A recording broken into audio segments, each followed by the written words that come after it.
ঘন্টার পর ঘন্টা মোবাইল নিয়ে বসে থাকি, ক্যাপকাট কাইনমাস্টার দিয়ে এডিট করি, কিন্তু ভিউজ আসে কই? লাইক সাবস্ক্রাইবার তো দূরের কথা।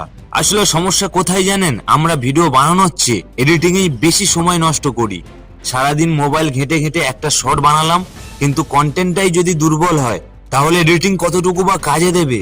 তাহলে কি করবেন? এডিটিং এ কম সময় দিন আর বাড়িয়ে দিন কন্টেন্ট প্ল্যানিং এ।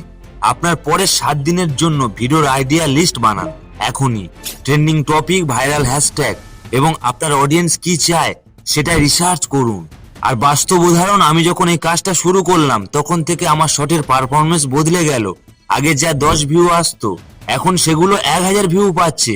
কারণ কন্টেন্ট স্ট্রং হলে এডিটিং সামান্য হলেও ভিডিও কাজ করে। তো কি বুঝলেন? আজ থেকে সময় নষ্ট করা বন্ধ করুন। মোবাইল এডিটিং নয়, বরং কন্টেন্ট প্ল্যানিং এ ফোকাস করুন। রেজাল্ট 100% পাবেন। আর ফ্রেন্ড, পছন্দ হলে একটি লাইক দেবেন। আপনার একটি লাইক ভিডিও বানাতে অনেকটা শক্তি দেয়। আর চাইলে আমাদের চ্যানেলটি সাবস্ক্রাইব করবেন। প্রশ্ন থাকলে কমেন্ট করবেন।